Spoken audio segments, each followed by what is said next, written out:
నమస్తే, this is Sourya. Welcome to our channel. ఈ రోజు మనతో పాటు హిందూ సంఘ నాయకులు అలాగే senior political analyst Turaga Sriram గారు ఉన్నారు. వారితో మాట్లాడదాం. నమస్తే సార్.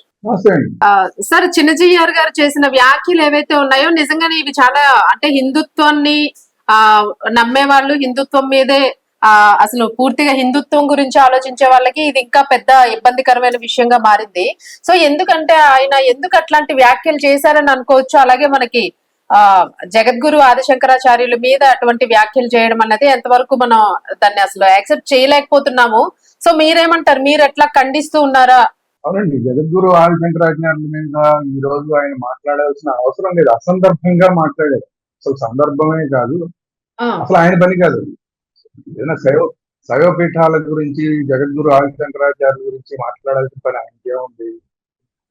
ఆయన శుద్ధ వైష్ణవుడు, పైగా ఒక వైష్ణవ పీఠానికి ఆయన అధిపతిగా ఉన్నాడు.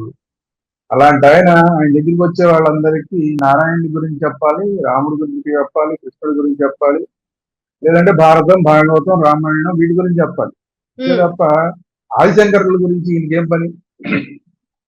ఏమైనా సరే తన అంటే ఇప్పుడు ఎందుకు హిందువులు రెస్పాండ్ అవుతున్నారు ఆయన మీద ఇంత గట్టిగా ఇంతకు ముందు లేదు, ఈసారి ఇంత రెస్పాండ్ అవుతున్నారంటే డైరెక్ట్ గా ఈయన ఆదిశంకరాచార్యుల మీదకి వచ్చేసాడు. ఇంకా గతంలో కొన్ని గుళ్ళు గురించి మాట్లాడాడు, ఇప్పుడు యాక్చువల్గా ఆదిశంకరాచార్యుల మీదకి వచ్చేసరికి ఇప్పుడు హిందూ ఇంకా చూస్తూ ఊరుకుంటే లాభం లేదు, దీన్ని మనం ఏమాత్రం ఉపేక్షించడానికి వీల్లేదు అని చెప్పి హిందూ సమాజం మొత్తం కూడా ఏకతాటి మీద ఆల్మోస్ట్ ఆయనకి సంబంధించిన ఒకటి రెండు యూట్యూబ్ ఛానల్స్ వాళ్ళు తప్ప మిగతా అందరూ కూడా ఏకతాటి మీద ఆయన విమర్శిస్తున్నారు. ఎందుకంటే చిన్న చీమైనా సరే తన పొట్టలో వేలు పెడితే కుడుతుంది. అటువంటిది ఈయన హిందూ సమాజాన్ని విభజించే పనిలో ఈయన ఉన్నాడు కాబట్టి ఆటోమేటిక్ గా హిందూ సమాజం రెస్పాండ్ అవుతుంది. నేను నా ఇష్టం వచ్చినట్టు మాట్లాడతాను, నన్ను ఎవరు విమర్శించడానికి వీలు లేదు అంటే కుదరదు కదా. సో అనవసరమైన విషయాల్లోకి ఆయన జొరబడ్డాడు. ఆయన జొరబడినందుకు ఇప్పుడు అందరూ కూడా ఆయన్ని వేలెత్తి చూపిస్తున్నారు. అలాంటి వేలెత్తి చూపించే పరిస్థితి ఆయన తెచ్చుకోకుండా ఉంటే బాగుండేది. అలాగే సార్, అంటే చాలా మంది ఆయన చేసిన వ్యాఖ్యకి నిజంగానే అంటే తీవ్రంగా ఇబ్బంది పడుతూ ఉన్నారు. ఆ మాటలు కరెక్ట్ కాదు అని చెప్పేసి ఇప్పుడు మీరు చెప్పినట్లుగానే ఆయన నిజంగానే దాని గురించి ప్రస్తావించాల్సిన అవసరం లేదు. అయితే ఎందుకు ఇప్పుడు అసలు ఏదైనా ఇంటెన్షనల్ గా అన్నారా? ఆయనకంటూ ఒక ప్రాముఖ్యత తెచ్చుకోవడానికి దీన్ని డైవర్ట్ చేస్తూ ఉన్నారని అనుకోవచ్చా? ఎట్లా తీసుకోవచ్చు అంటారు? మరి దీనికి ఏమైనా అంటే చాలా మంది క్షమాపణ చెప్పాల్సి ఉంది అని కూడా అంటూ ఉన్నారు. ఆయన క్షమాపణ చెప్పాలంటే ముందు శంకరుడికి చెప్పాలి, శంకరాచార్యుడికి చెప్పాలి, ఇద్దరికి క్షమాపణ చెప్పాలి. హిందూ సమాజం కన్నా ముందు ఆదిశంకరుడికి సంబంధించి అనవసరంగా మాట్లాడినందుకు ఆదిశంకరాచార్యుల వారికి క్షమాపణ చెప్పాలి. అలాగే మాటి మాటికి శంకరుడి గురించి, శంకరుడి యొక్క ఏవైతే మిగతా వాళ్ళ పిల్లలు కానీ అంటే వినాయకుడు, లేదంటే పార్వతీదేవి, భార్య పార్వతీదేవి, లేదంటే ఇలా అందరూ ఒక గణాల గురించి కానీ శివుడికి సంబంధించిన ప్రతి విషయంలోనూ ఆయన అవాకులు జవాకులు పేలుతున్నాడు. ఇది అనవసరం. సో వాళ్ళకి క్షమాపణ చెప్పాలి. హిందూ సమాజానికి చెప్పినా చెప్పకపోయినా హిందూ సమాజం క్లియర్ గా ఆయన ఏం చెప్పినా చెప్పకపోయినా ఆయన ఏ ఇంటెన్షన్ తో మాట్లాడుతున్నాడు అనేది ఇప్పుడు అందరికీ అర్థమైపోతుంది. ఏదో హిందూ సమాజాన్ని నిట్ట నిలువున చేల్చాలి అన్న ఉద్దేశం ఆయనకి ఏమైనా ఉందా అని ఇప్పుడు హిందూ సమాజానికి అనుమానాలు వస్తాయి. ఈయన పూర్తిగా కూడా వైష్ణవం, శైవం అనే దాన్ని తీసుకొచ్చి విభేదాలు తీసుకొచ్చి వైష్ణవ మతాన్ని ప్రాచుర్యంలో తీసుకురావడం కోసం అని చెప్పి శైవాన్ని తిట్టడం, లేదంటే శివుడిని తిట్టడం, శివుడికి సంబంధించిన గణాలను తిట్టడం, లేదంటే ఆదిశంకరులను తిట్టడం, ఇలాంటివన్నీ చేస్తున్నాడు అనేది ఇప్పుడు అందరూ అనుకుంటున్న మాట. ఇది హిందూ ఎజెండా కాదు. ఆయన ఒక హిందూ అయితే కనుక ఈ ఎజెండా ఫాలో అవ్వకూడదు. ఇది హిందువుల ఎజెండా కాదు, ఇది పాషండ మతాల ఎజెండా. ఇళ్ల దగ్గరికి వచ్చి మా దేవుడే నిజమైన దేవుడు అని ఒక నల్లట్ట పుస్తకం పట్టుకుని వస్తుంటారు. వచ్చి మా దేవుడే నిజమైన దేవుడు, మీ దేవుడు నిజమైన దేవుడు కాదు, మీ అమ్మవారు కాళికాదేవి దేవత కాదు, ఆవిడ దెయ్యం అని మాట్లాడుతూ ఉంటారు. అంటే ఏంటి? వాళ్ళకి అభద్రతా భావం. వాళ్ళ మతాన్ని ఎవరు పాటించరు కాబట్టి అభద్రతా భావంతో వాళ్ళ దేవుడు గొప్ప దేవుడు అని చూపించుకోవడం, పక్క దేవుళ్ళని దెయ్యాలు అని చూపించడం, లేదంటే విమర్శించడం చేస్తే వాళ్ళ దేవుడు గొప్ప దేవుడిగా భావించి వచ్చి చేరతారని వాళ్ళ ఉద్దేశం. ఆ నల్లట్ట పుస్తకం బ్యాచ్ ఉద్దేశం ఉంటారో వాళ్ళ ఎజెండా, పాటిండ మతాల ఎజెండా అని ఈయన నెత్తికెత్తుకుని ఈ రోజు హిందూ సమాజాన్ని విభజించాలని కుట్ర చేస్తున్నట్లాగా చాలా మంది అనుమానిస్తున్నారు. ఉమ్, ఉమ్. సార్ ఎందుకంటే అంటే ఇప్పుడు అవును చెప్పు. అనేక సంవత్సరాల పాటు మొఘలాయులు ఈ దేశం మీద దండయాత్రలు చేశారు, ఉమ్, కానీ హిందువుల్ని విడగొట్టలేకపోయారు. ఉమ్, బ్రిటిషర్స్ కూడా చాలా సంవత్సరాల పాటు, 100 సంవత్సరాల పాటు ప్రయత్నం చేశారు, కానీ హిందువులను విభజించలేకపోయారు. అందుకని ఈ మధ్య కాలంలో చాలా మంది ఏం చేస్తున్నారంటే హిందువులను విభజించడానికి కొంతమంది హిందువుల్ని వాడుకుంటున్నారు. ఉమ్, ఇది ఆ రోజుల్లో మొఘలాయులు చేశారు, ఆ రోజుల్లో బ్రిటిష్ వాళ్ళు చేశారు. హిందువుల్లో కొంతమంది స్వార్థపరులను వాడుకుని హిందూ సమాజాన్ని విభజించే కుట్రలు చేశారు. ఇప్పుడు అలా హిందూ సమాజాన్ని విభజించే పనిలో మరి ఏమైనా ఈ జిఆర్ స్వామి వారు పాత్ర వహిస్తున్నారా, పార్టిసిపేట్ చేస్తున్నారా ఉమ్. అనేది భయం కలుగుతోంది. హిందూ సమాజానికి చాలా మంది భయం వ్యక్తం చేస్తున్నారు. అవును, అదే చాలా మంది అంటున్న విషయం ఏంటంటే ఒక కమర్షియలైజ్డ్ గా మారిపోతూ ఉన్నారు. అలాగే అంటే ఆయనకంటూ ఒక ప్రాచుర్యం తెచ్చుకోవడం కోసము ఇట్లాంటి ఆరోపణలు చేస్తూ ఆ ఇట్లాంటి దుమారం రేపుతూ ఉన్నారు అని చెప్పేసి కూడా వార్తలు వస్తూ ఉన్నాయి. అలాగే హిందూ సంఘాలు కూడా దీన్ని చాలా అభ్యంతరం వ్యక్తం చేస్తున్న పరిస్థితులు చూస్తూ ఉన్నాం. అంటే నిజంగానే ఆయన ప్రయారిటీ తగ్గుతుంది, దాన్ని పెంచుకోవడం కోసం దీన్ని ఏమైనా ఆ అంటే ఇప్పుడు రాజకీయ నాయకులు ఎట్లా చేస్తూ ఉంటారు, ప్రతిపక్షం అధికార పక్షం అని అవాకులు చవాకులున. సో ఇలాగ హిందూ మతానికి సంబంధించి ఆయన ఏమైనా ఇట్లాంటి ప్లానింగ్స్ ఉన్నాయని అనుకోవచ్చా? అంటే అట్లా వ్యక్తపరుస్తూ ఉన్నారు ప్రశ్నలు. అట్లా అట్లా చేస్తే కనుక కొంత నయమేనండి. ఎందుకంటే పాషాణ మతాల ఉచ్చులో ఈయన ఏమన్నా పడి హిందూ సమాజాన్ని ఏమైనా చీల్చే కార్యక్రమంలో ఉండడం కన్నా కూడా కేవలం ఆయన ప్రాబల్యాన్ని ఆయన ఏమైనా చేసుకోవడం కోసం చేస్తే కొంత నయ్యం. ఒక రకంగా ఆ అనుమానం కొంత నయ్యం. సరే, పోనీ ఆయనకి ఇవ్వాల్సిన ప్రాధాన్యత ఆయనకి ఇద్దాం. ఎందుకంటే ఇప్పుడు రాజకీయాల్లో మనం ఎంత ఎక్కువ తిడితే అంత ఎక్కువ మనకి ప్రాచుర్యం వస్తుంది, మీడియాలో మనకు అంత స్పేస్ దొరుకుతుంది, మన గురించి చాలా మంది చర్చిస్తారు. అది పాజిటివ్ అవనివ్వండి, నెగిటివ్ అవ్వండి, ఏదో రకంగా టీవీలో కనబడడం అనేది ఇంపార్టెంట్. సో ఇప్పుడు ఈయన కూడా టీవీలో కనబడడం కోసం, ఎందుకంటే ఈయన ఎక్కడ చాలా ఉన్నాయి వైష్ణవ పీఠాలు, అలాంటి పీఠాల్లో ఈయన ఒక పీఠం, దీని గురించి ఎవరు మాట్లాడుకోవట్లేదు. కాబట్టి ఇలా మాట్లాడితే కనుక 4 రోజులు టీవీలో ఉండొచ్చని ఏమన్నా ఈయన ఒకవేళ అలా అనుకుంటే కనుక, అలా ఈయన ప్రాబల్యాన్ని పెంచుకోవాలనుకుంటే కనుక ఆయన చెప్పదలుచుకుంది ఏంటంటే, అయ్యా మీరు చాలా పెద్ద స్టేజ్లో ఉన్నారు, మీరు ఇలాంటి ప్రకృతి పనులు చేయట్లేదు. మీరు ఆల్రెడీ చాలా పెద్ద స్టేజ్లో ఉన్నారు, అది ఎవరికో కానీ దొరికే అవకాశం లేదు. మీరు ఉన్న ఏదైతే సింహాసనం ఉందో అది కనకపు సింహాసనం మీద మీరు కూర్చుని ఉన్నారు. కాబట్టి కనకపు సింహాసనం మీద కూర్చున్న వాళ్ళు ఎలా ప్రవర్తించాలో మీరు అలా ప్రవర్తిస్తే గనక ఆ సింహాసనానికి, ఆ పీఠానికి, ఆ ఏదైతే వైష్ణవానికి గౌరవం దక్కుతుంది. మీరు కనకపు సింహాసనం మీద కూర్చొని వేరే రకంగా ప్రవర్తిస్తే, సరే మీ యొక్క ప్రాబల్యం ఇవన్నీ కూడా మిమ్మల్ని తిట్టడాలు ఇవన్నీ జరిగితే అసలు అది సరే ఒక వ్యక్తికి సంబంధించిన, కానీ వైష్ణవానికి నష్టం జరుగుతుంది. మీరు ఇలాంటి పిచ్చి పనులు చేయడం వల్ల వైష్ణవానికి నష్టం జరుగుతుంది. కాబట్టి ఆ పీఠానికి చెడ్డ పేరు వస్తుంది. మీ తాతగారు ఎంతో నమ్మి మీ మీద ఆ బాధ్యత పెట్టారు, కానీ మీరేమో చేసే పనులని ఇలాంటి పనులు చేస్తున్నారు. ఆయనేమో వీళ్ళ తాతగారేమో చక్కగా అందరినీ కలిసి ఉండేలాగా ఆయన ప్రయత్నం చేస్తే, వైష్ణవాన్ని ప్రచారం చేస్తూనే అందరితోటి సఖ్యంగా ఉన్నాడు ఆయన. ఈయన అలా కాదు కదా, ఈయన వైష్ణవం ప్రచారం కోసం అని చెప్పి అందరినీ తిట్టే ప్రోగ్రాం పెట్టుకున్నాడు. అంటే ఇది కూడా ఒక ఇన్ఫీరియారిటీ అండి, ఇది ఒక ఇన్ఫీరియారిటీ కాంప్లెక్స్ లోంచి వచ్చే సమస్య ఇదంతా కూడా. నన్ను ఎవరు గుర్తించట్లేదు, లేదంటే మా తాతగారి లాగా నన్ను గుర్తించట్లేదు, హిందూ సమాజంలో ఏదో నలుగురితో పాటు నారాయణానికి నేను ఉన్నాను కాబట్టి నన్ను సపరేట్ గా పెద్దవాడిని గుర్తించట్లేదు అన్న తాపత్రయం ఏదో కనబడుతున్నట్టుంది. దానికోసం ఈ విన్యాసాలు చేస్తున్నట్టున్నాడు ఈయన. ఇది సరైన విధానం కాదు. అయినా ఈయన స్థాయి ఎంతండి? ఈయన స్థాయి అసలు ఆదిశంకర్ల గురించి మాట్లాడడానికి ఈయన స్థాయి ఎంత?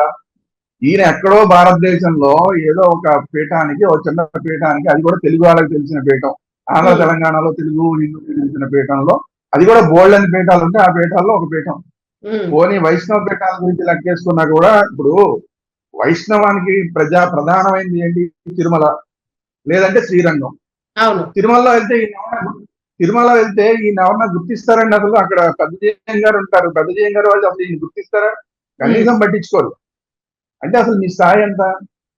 ఇప్పుడు ఇంకా శ్రీరంగం వెళ్తే శ్రీరంగంలో మీకు ఎవరైనా స్వాగత సత్కారాలు చేసి మిమ్మల్ని ఏమన్నా నెత్తి మీద పెట్టుకుంటారా? అదేమీ లేదు కదా. అంటే మీ స్థాయి ఎంత? వైష్ణవంలోనే మీకు చాలా చిన్న స్థాయి, ఇంకా మొత్తం హిందూ సమాజంలో మీరు అసలు ఎంత. అది కాకుండా మీరు మాట్లాడుతున్నది ఎవరి గురించి మాట్లాడుతున్నారు? పీఠాల గురించి మాట్లాడుతున్నారు. ఏదంటే చతురామనాయ పీఠాల గురించి మాట్లాడుతున్నారు. చతురామనాయ పీఠాలంటే ఈ దేశాన్ని ఒక 4 భాగాలుగా చేస్తే ఒక్కొక్క భాగానికి ఒక్కొక్క హెడ్ హిందుత్వానికి. అంటే ఒక 10-15 రాష్ట్రాలకు ఒకళ్ళ హెడ్, లేదంటే ఒక 5-6 రాష్ట్రాలకు ఒకళ్ళ హెడ్. మీరెంత అసలు అందులో? మీరు వాళ్ళ స్థాయికి తగిన వాళ్ళే కాదు. మీరు అసలు అలా లెక్కేసుకుంటే బౌండరీ పరంగా, మీ పీఠానికి ఉన్న బౌండరీ పరంగా తీసుకున్నా మీరు వాళ్ళ స్థాయి కాదు. మీకు ఎందుకు అసలు ఆ పీఠాల జోలికి ఎందుకు వెళ్తాం? ఆదిశంకర్లు మీరు ఎందుకు వెళ్తాం? ఆదిశంకర్లు పీఠం ఆయన పెట్టలేదు, మీకు ఏమైనా వచ్చి చెప్పారా? మీరు మాట్లాడినా మేము మాట్లాడినా ఏదో ఒక పుస్తకాలు చూసి మాట్లాడటమే కదా.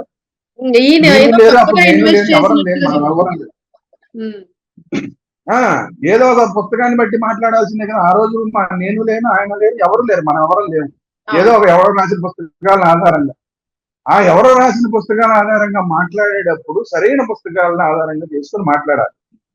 ఈయన విద్యారణ్యుల వారు పెట్టారు, ఆ సిద్ధరామనాయ పీఠాలు ఆదిశంకర్లు పెట్టలేదని చెప్తారు. కానీ అదే విద్యారణ్యుల వారు రచించిన మాధవీయ శంకర విజయంలో క్లియర్ గా ఉంది శంకరాచార్యుల వారు అమ్నాయ పీఠాలు సిద్ధరామనాయ పీఠాలు పెట్టారని. మీరేం మాట్లాడతారు అసలు? ఏం తెలుసు మీకు?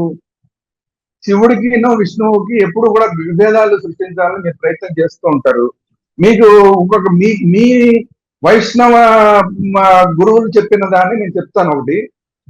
ఈయన పొయ్యిగై ఆళ్వార్, ఈ పొయ్యిగై ఆళ్వార్ అనే ఈ ప్రధానమైన ఆళ్వార్లలో, ఈ వైష్ణవాన్ని ప్రచారం చేసిన ప్రధానమైన ఆళ్వార్లో ఒక ప్రముఖ ఆళ్వార్. ఆయన స్వయంగా వెంకటేశ్వర స్వామిని చూసి, వెంకటేశ్వర స్వామి కదా ఇందాక మనం మాట్లాడుకున్నాం, వైష్ణవానికి ప్రధానమైన క్షేత్రాలు ఏంటి? శ్రీరంగం లేదంటే తిరుపతి. తిరుమలలో వెంకటేశ్వర స్వామిని ఆ రోజు అసలు ఈ గుడి ఇవన్నీ లేకముందే డైరెక్ట్ గా విగ్రహం, మొదట్లోనే ఆయన డైరెక్ట్ గా విగ్రహాన్ని చూసిన వాళ్ళలో ఆయన ఒకరు. ఆ పొయ్యిగై ఆళ్వారు వెంకటేశ్వర స్వామిని చూసి ఆయన తను ఒక రాసుకున్న దాంట్లో, అది కూడా పేరు కూడా చెప్తాను, నారాయణ విద్యా ప్రబంధం. నారాయణ విద్యా ప్రబంధం అంటే ఈ వైష్ణవాన్ని ఆచరించే వాళ్ళందరికీ మనం భగవద్గీత ఎట్లా అట్లాంటి గ్రంథాల్లో అదొకటి. అందులో క్లియర్ గా ఉంది పొయ్యిగై ఆళ్వారు రాసిన విషయాలు. దీన్నే ఇంకొక కృష్ణస్వామి అయ్యర్, ఈయన కూడా వైష్ణవుడే, Krishnaswami Iyer garu history of holy shrine of Shri Venkateswaradhipati అనే దాంట్లో వాల్యూమ్ 1లో పేజ్ నెంబర్ 56, 60, 75 వీటిలన్నింటిలోనూ కూడా క్లియర్ గా రాసింది పొయ్యిగై ఆళ్వారు ఏం చెప్పారు వెంకటేశ్వర స్వామి గురించి అని. పొయ్యిగై ఆళ్వారు ఏం చెప్పారంటే, వెంకటేశ్వర స్వామి వర్ణిస్తూ ఇటు శివుణ్ణి అటు నారాయణ్ణి కలిపి చూస్తే ఎలా ఉంటుందో అలా వర్ణించారు. ఈయన ఎక్కడ ఉంటాడు అంటే ఒక కొండ మీద ఉంటాడు, ఒక సముద్రంలో ఉంటాడు. ఈయన ఎలా ఉంటాడు అంటే జటాజూడం ధరిస్తాడు, దాంతో పాటు ఒక కిరీటం ధరిస్తాడు. ఈయన దేని మీద తిరుగుతాడు అంటే ఒక వృషభం మీద తిరుగుతాడు, అలాగే ఈగిల్ మీద అంటే మన గరుడి మీద తిరుగుతాడు. ఇట్లా ప్రతి విషయాన్ని కూడా ఒకేసారి మనం శివుడిని నారాయణుడిని చూస్తే ఎలా మనకి భావన కలుగుతుందో అలాంటి భావన ఆయన వ్యక్తం చేశారు ఆ వెంకటేశ్వరుని ఆ రోజు చూసి. మరి పొయ్యిగై ఆళ్వారు చెప్పిన విషయాలు మీరు పక్కన పెట్టేస్తారా? ఎందుకు మీరు శివుడిని విమర్శిస్తారు పెద్దానికి? శివుడును పార్వతి కలిసి వాటేసుకుని డాన్స్ చేశారు, ఎందుకు వెటకారం మాటలు అవసరమా మీకు? ఒకసారి ఇలా మాట్లాడతారు, ఒకసారి ఏమో రామేశ్వరంలో అసలు అక్కడ శివలింగాన్ని రాముడే ప్రతిష్ఠించలేదు, అది అసలు రాముడి టైంలో ఉన్న దేవాలయం కాదు, ఈ మధ్య 1000 సంవత్సరాల క్రితం వచ్చిన దేవాలయం. ఇలాంటి మాటలన్నీ మాట్లాడి ఎందుకు అనవసరమైన మాటలు? అంటే ఈయన ప్రతి ఈ రోజు కొత్తగా చేయడం కాదండి, ఈయన ఎజెండా ఇది, టోటల్ గా ఈయన ఎజెండా ఇది. అవునవును, అంటే తరచూ వ్యాఖ్యలు చేయడం అనేది ఒక రకంగా ఆయనకి రికగ్నైజేషన్ పెంచుకోవడానికి, అలాగే మీరు అన్నట్టుగా ఒక సెల్ఫ్ ఇన్ఫీరియర్ కాంప్లెక్స్ కూడా ఉండడం వల్లే తరచూ కూడా ఇది దాన్ని అలా పదే పదే తవ్వుతూ ఉన్నారు అనేది కూడా అభ్యంతరం వ్యక్తం చేస్తున్నారు. సో ఏంటి సార్ మీ డిమాండ్ ఏంటి హిందూ సంఘాల తరఫు నుంచి? దీన్ని మీరు ఖండించడం కాకుండా ఇంకా ఏం కోరుకుంటున్నాయి హిందూ సంఘాలు? ఎందుకంటే హిందుత్వం అనేది హిందువులందరూ కూడా ఎప్పుడు శివకేశవులు కలిసి ఉండాలి అని ఎలా అనుకుంటామో, సో అదే భావిస్తాము. విడిపోవాలి, కొట్టుకోవాలి అని అది ఎక్స్పెక్ట్ చేయము. చాలా మారిపోయింది ఇప్పుడు, ట్రెండ్ అంతా, యుగం మొత్తం మారింది ఇప్పుడు. అందరికీ దేవుడు ఒక్కడే అనుకుంటున్నాం అంతే.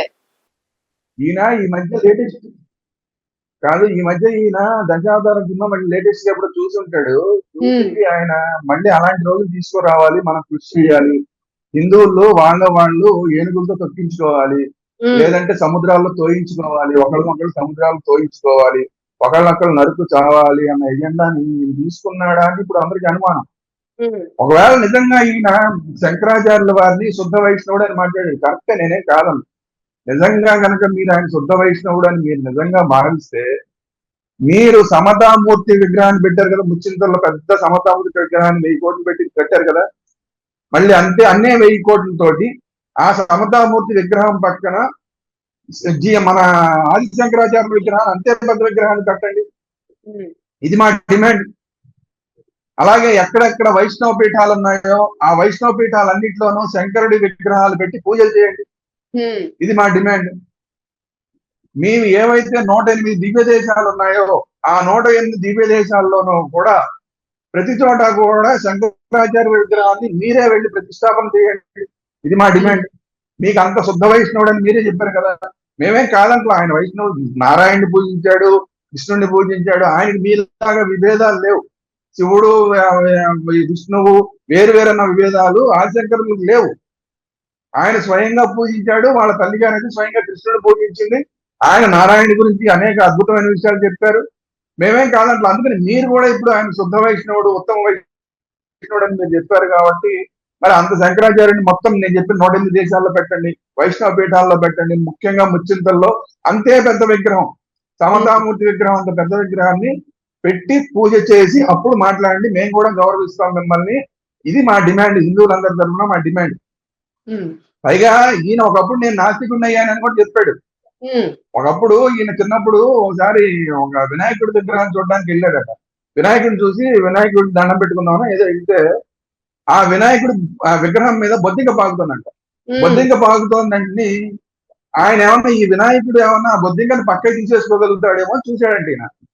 చూస్తే ఆ వినాయకుడి విగ్రహం ఆ బొద్దింకని పక్కకి తీసుకోలేకపోయింది. అలాగే బొద్దింక అలా తిరుగుతూనే ఉందంట వినాయకుడి విగ్రహం మీద. అప్పుడు ఈయనకి డౌట్ వచ్చిందంట, అసలు తన మీద పాకుతున్న బొద్దింకనే పక్కకి తీసుకోలేని వాడు ఈయనేం దేవుడు, ఈ వినాయకుడు ఏం దేవుడు అని చెప్పి ఆయన నేను తర్వాత నేను నాస్తికుడిగా మారానని ఒక వీడియోలో చెప్పారు. సరే, తర్వాత ఆస్తికుడిగా మారారా లేదా ఇదంతా తెలియదు మనకు. అలా ఎలా మారారు, మళ్ళీ ఆస్తికుడిగా, మళ్ళీ సన్యాసిగా ఎలా మారారు, మరి ఇదంతా వేషమా లేకపోతే నిజంగా మళ్ళీ ఆస్తికుడిగా మారారా? ఏదో తాతగారు వేయమని అంటారు కదా అని చెప్పి ఆ బట్టలు కట్టారా మీరు? లేదంటే ఒరిజినల్ గా ఆ రోజు మీరు నాస్తికుడిగా మారింది ఇప్పుడు కూడా అదే ఉండి హిందువుల మధ్య విభేదాలు సృష్టించే ప్రయత్నాలు చేస్తున్నారా అన్న డౌట్ ఇప్పుడు వస్తున్నాయి. ఎందుకంటే ఈయన సమ్మక్క సారక్కని విమర్శిస్తారు. సమ్మక్క లక్షలాది మంది పూజ చేసే సమ్మక్క సారక్కని ఈయన విమర్శిస్తారు. వాళ్ళు దేవుళ్లే కాదు, ఏ దేవుడైనా సరే, దేవత అయినా సరే, అది మన నమ్మకం అంతే. ఈయన ఆ నమ్మకాన్నే కాదని ఆయన ఆ రోజు మాట్లాడారు. అద్వైతాన్ని గురించి పిచ్చి పిచ్చిగా మాట్లాడారు. మీకెందుకు అద్వైతం, మీరు పాటించట్లేదు కదా, మీకు అద్వైతాన్ని విమర్శించాల్సిన మనం మీకేంటి? అంటే ఈయన విభేదాలు సృష్టించడమే ఈ ఎజెండా. అద్వైతాన్ని విమర్శించడం, వినాయకుడిని విమర్శించడం, శివుడిని విమర్శించడం, ఆదిశంకర్ని విమర్శించడం, సమ్మక్క సారక్కని విమర్శించడం. అసలు తిరుమల ఈ రోజు ఇంత జరుగుతోంది. ఇదే తిరుమలకి నేను అసలు రానని చెప్పి భీష్మించు కూర్చున్నాడు ఈయన చాలా కాలం పాటు. దేవుడి మీద అలగటం, ఆ ప్రాంతం మీద అలగటం ఏంటి, ఆ దేవాలయం మీద అలగటం ఏంటి? మీరు మీరెంత, మీ స్థాయి ఎంత? మీరు దేవుడి మీద, దేవాలయం మీద, లేదంటే వాళ్ళ మీద, అక్కడ ఉన్న వాళ్ళ మీద అలిగేంత స్థాయి అనేది. కాబట్టి అంటే ఈయన చూడండి, ఇన్ని చెప్పాను, ఇవన్నీ కూడా ఇదే ఎజెండాలో భాగంగా చేస్తున్నారా ఏంటి అనేది ఇప్పుడు మాకు వస్తున్న డౌట్. చెప్పమనండి, పొయ్యి ఆళ్వారు ఆ మాట అనలేదు, వెంకటేశ్వర స్వామి ఆ మాట అనలేదని పోయి చెప్పమనండి, చెప్పగలుగుతారు ఈయన. అందుకనే మేమేమంటున్నాం అంటే మీరు ఇదేన ఎజెండాలు పక్కన పెట్టండి. ఎందుకంటే పోనీ ఈయన ఇంకొక మాట, ఈయన అసలు పోనీ శైవుల్ని తిట్టారు, శివుడిని తిట్టారు, ఆదిశంకర్ని తిట్టారు అంటే సరే, ఏదో విష ప్రచారం చేసుకుంటున్నాడు అనుకోవచ్చు. కనీసం ఈయన నమ్ముకున్న వైష్ణవులన్నా సరిగా చూస్తున్నారా ఈయన అంటే? ఆ వైష్ణవ దేవాలయానికి వెళ్ళి ఆయన ఆయన సూచించిన సూచనల ప్రకారం ఇప్పుడు ఏం జరుగుతుంది భద్రాచలంలో? రామనారాయణ పేరు పెట్టి రాముడి ప్రవర్ణే మార్చేశారు, రామనారాయణ వరాయ అని చెప్తున్నారు. రామనారాయణుడికి అంటే రాముడికి కాదు, రామనారాయణుడికి సీతకి ఎలా పెళ్లి చేస్తారండి? అంటే విష్ణుమూర్తికి సీతకి పెళ్లి చేస్తారా? రాముడికి లక్ష్మీదేవికి పెళ్లి చేస్తారా? రాముడికి లక్ష్మీదేవికి పెళ్లి చేస్తారా? లేదంటే సీతమ్మ వారికి కృష్ణుడికి పెళ్లి చేస్తారా? లేదంటే రాముడికి సత్యభామకి రాముడికి రుక్మిణీదేవికి పెళ్లి చేస్తారా? అసలు వాళ్ళ కాలాలేంటి, వీళ్ళ కాలాలేంటి? ఏదో అంతా ఒకటే అన్నంత మాత్రాన ఇలా చేస్తే ఎంత అసభ్యతగా ఉంటుంది? లేదు లేదు సార్, అంటే సీతమ్మ వారి గురించి కృష్ణుడికి పెళ్లి చేస్తాం మనం. అంటే ఈయన చేసే పనులు ఎలాగున్నాయంటే మిమ్మల్ని నమ్ముకున్న వైష్ణవులను కూడా మీరు సరైన దారిలో పెట్టట్లేదు. అక్కడ కూడా విభేదాలు సృష్టించి అక్కడ ఉన్న చరిత్రలు మార్చేసి, దేవాలయ చరిత్రలు మార్చేసి, అక్కడ ఉన్న దేవాలయం భద్రాచలం దేవాలయం చరిత్రే మార్చేసాను, అక్కడ దేవుడి పేరునే మార్చేశాను. ఇప్పుడు అప్పుడు నన్ను ఎవరు ఏం చేయలేకపోయారు, వాళ్ళందరూ అక్కడ ఉన్న పూజారులందరూ నేనేం చెప్తే అది వింటున్నారు కదా అని చెప్పి ఇప్పుడు ఆయనకి ఏమన్నా ఒకవేళ అహంకారం కానీ వచ్చిందా ఇప్పుడు హిందూ సమాజానికి భయం వేస్తుంది. ఆ అహంకారంతో ఇప్పుడు ఈయన రాముడినే నేను మార్చేశాను, ఈ శివుడిని ఆదిశంకరుణ్ణి వీళ్ళందరినీ నిమిషాల్లో నేను పక్కన పెట్టేస్తాను, మొత్తం అంతా వాళ్ళందరి ప్లేసుల్లోకి నేనే వెళ్తాను.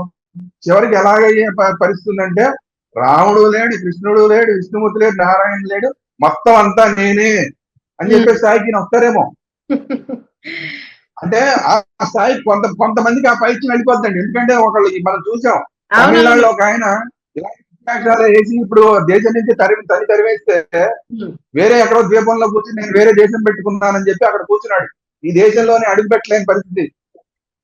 ఇలా పైత్యం పెరిగిన వాళ్ళు చాలా మంది ఉత్తర దేశంలో జైళ్లలో ఉన్నారు.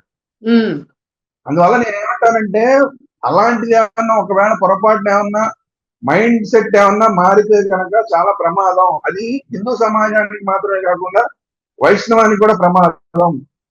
నేను వారిని కోరేది ఏంటంటే, అయ్యా మీరు చాలా పెద్దవారు, మీరు చాలా పెద్ద ఉన్నతమైన మీరు స్థితిలో ఉన్నారు, అందువల్ల ఆ స్థితి నుంచి తగ్గించుకునేలాగా మీరు వ్యాఖ్యలు చేయకండి. మీకన్నా చిన్నవాళ్ళతోటి మీరు విమర్శలు పాలైతే మీకు గౌరవం కాదు. మీరు మళ్ళీ చెప్తున్నా, మీరు కనకపు సింహాసనం మీద కూర్చున్నారు, దయచేసి ఆ కనకపు సింహాసనం గౌరవాన్ని కాపాడండి, హిందువులందరినీ ఏకం చేద్దాం. ఇప్పుడు ఉన్న పరిస్థితి ఏంటి? ఓ పక్కన తిరుమలలో దాడులు జరుగుతున్నాయి, ఫుడ్ జిహాద్ జరిగిందేమో అనుమానాలు వస్తున్నాయి. ఇది ఎంత పెద్ద స్థాయిలో జరిగిందో తెలియదు. ఇక్కడ ఆంధ్రాలోనే జరిగిందా అంటే ఆంధ్రాలో కాదు, ఇప్పుడు ఢిల్లీలో కూర్చొని ఈ వ్యవహారాలన్నీ చేశారన్న వార్తలు వస్తున్నాయి. ఇది ఆంధ్ర ఢిల్లీనేనా ఇంకా ఏమన్నా ఇంటర్నేషనల్ మాధ్యమా ఏమన్నా ఇందులో జొరబడి మొత్తం హిందూ సమాజాన్ని భ్రష్టు పట్టించాలి, వీళ్ళని అవమానం పాలు చేయాలి, వీళ్ళని అనారోగ్యం పాలు చేయాలని చెప్పి ఏమైనా కుట్ర పడిందా అన్న అనుమానాలు వస్తున్నాయి. ఇలాంటి సందర్భంలో మనం ఎంత స్ట్రాంగ్ గా ఉండాలి, ఎంత ఐక్యంగా ఉండాలి? హిందూ సమాజాన్ని మొత్తాన్ని ఐక్యంగా ఉంచాల్సిన మీరు అనేక మంచి పనులు చేస్తున్నారు. మీ దగ్గర బోల్డ్ డబ్బు ఉంది, దైవం అనుగ్రహం వల్ల మీ పీఠ దగ్గర బోల్డ్ డబ్బులు ఉన్నాయి, మీరు చాలా మంచి పనులు చేస్తున్నారు. అన్ని మంచి పనులు చేస్తున్న మీరు మధ్యలో ఈ వివాదాల్లో దొరకడం ఎందుకు? హిందూ సమాజాన్ని చీల్చేలాంటి పనులు చేయడం ఎందుకు? అలాంటి మాటలు మాట్లాడడం ఎందుకు? దయచేసి మీరు కూర్చున్న కనకపు సింహాసనం యొక్క గౌరవాన్ని కాపాడండి, ఆ పీఠం యొక్క గౌరవాన్ని కాపాడండి, వైష్ణవం యొక్క గౌరవాన్ని కాపాడండి. అందరం వైష్ణవం లేదు, శైవం లేదు, మనందరం కూడా హిందువులుగా ఏకతాటి మీద ముందుకెళ్తాం. దానికి మీరు కృషి చేయండి, మీ వెనక నడవడానికి హిందూ సమాజం మొత్తం సిద్ధంగా ఉందని చెప్పి నేను చిన్నజీయర్ స్వామి గారికి సవినయంగా విజ్ఞప్తి చేస్తున్నాను. రైట్ సార్, తప్పకుండా సార్. నిజంగానే అంటే ఇలా దిగజారే మాటలు మాట్లాడడం కరెక్ట్ కాదు. ఆ స్థాయిలో ఉన్న వ్యక్తి ఆయన స్థాయిని దించేసుకుంటున్నారు అనే మీరు వాదిస్తూ ఉన్నారు. ప్రతి హిందూ సంఘాలు అలాగే హిందువుగా పుట్టిన ప్రతి ఒక్కరు కూడా ఇదే వాదన వినిపిస్తూ ఉన్నారు ఈ రోజు. సో చూద్దాం సార్, ఆయన నుంచి ఇంకా ఎట్లాంటి రెస్పాన్స్ రాలేదు. సో మీరు అన్నట్టుగా ఏదైనా రెస్పాన్స్ వస్తుందేమో, వెయిట్ చేద్దాం మనం. ఎందుకంటే ముందుకి ఇట్లాంటివి జరగకుండా ఉండాల్సిన అవసరం చాలా ఉంది. మీరన్నట్టుగా నిజంగానే ఇందులో ఇంకేదైనా కుట్రలు దాగి ఉన్నా కూడా మనం ఎవరిని ఎక్స్పెక్ట్ చేయలేము. వచ్చే వరకు అది కాలే వరకు కూడా మనకు తెలియదు కదా ఏం జరుగుతుంది ఏందని. చాప కింద నీరులా ప్రవహించే అవకాశం కూడా ఉంది. సో చూద్దాం సార్ ఏం జరుగుతుంది అనేది. Thank you sir.